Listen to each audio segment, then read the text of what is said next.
Right, if you are interested in recycling videos, skip videos and everything else, you are in the right place.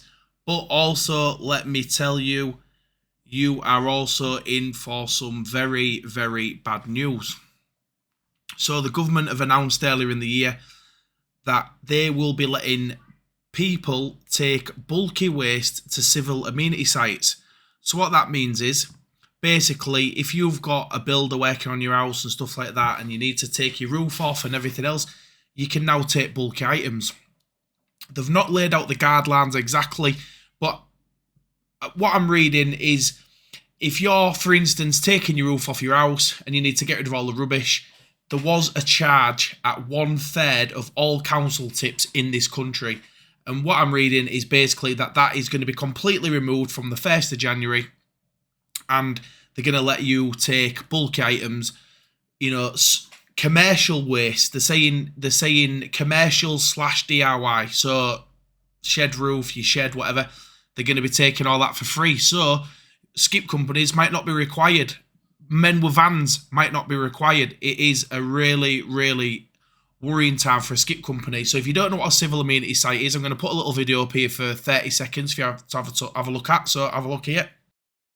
So basically, a civil amenity site, as you can see, businesses are not allowed into these sites, and it is for domestic people to go in and they sort the rubbish out actually on the site. So there's different skips in each bay. The car will pull up, he'll put his wood into one bay, he'll put his rubbish into another bay, he'll put his bricks into another bay, recycling clothes, and then it's nicely set up to go in and out.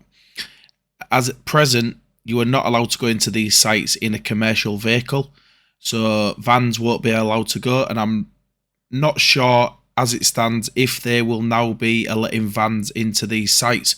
So it's very, very worrying if they do that and let them start tipping for free, because that'll be a big drop to our business. So what I want to ask you is, what's your thoughts on it?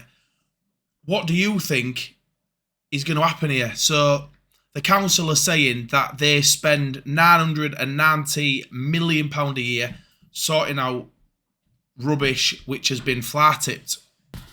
And what they're saying is out of this £990 million that is spent each year by councils, if they let people take commercial / DIY waste to the council tip, it might stop on the fly tipping. But if you run a transfer station, that potentially means your revenue is going to go down massively. So I don't know the exact rules. Each council is going to have their own set of rules. But if you, for instance, don't need to use a skip or a local rubbish man anymore, what are we all going to do if you run a skip company? It's a really, really worrying time, and it's very unsettling what we're actually going to all do.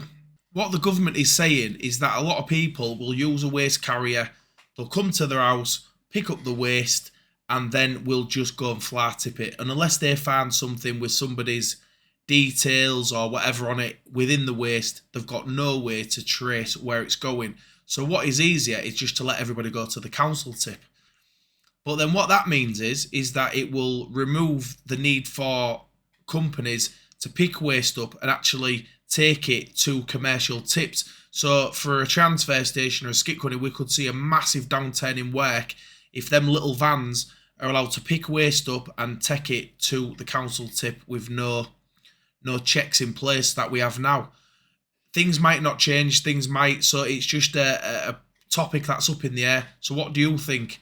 Think it's better for transfer stations or better for rubbish men? Let me know. Give me some thoughts. The council have also said that it'll help with the cost of living, letting people take construction / DIY material into the local tips. I don't know what I think to it. I think realistically it's just going to lead to basically there being a lot less work in the waste industry, and councils, will be taking a lot of waste and basically not getting paid for it. Let's say, for instance, my next door neighbour knocks his house down, he decides to go back and forth to tip in a van, and then I still pay the same council tax as he does and I don't use the tip. So it's quite an unbalanced, it's got potential to be unbalanced. But give me your thoughts anyway, and I hope you have a nice weekend, and I'll see you in a couple of days. Bye.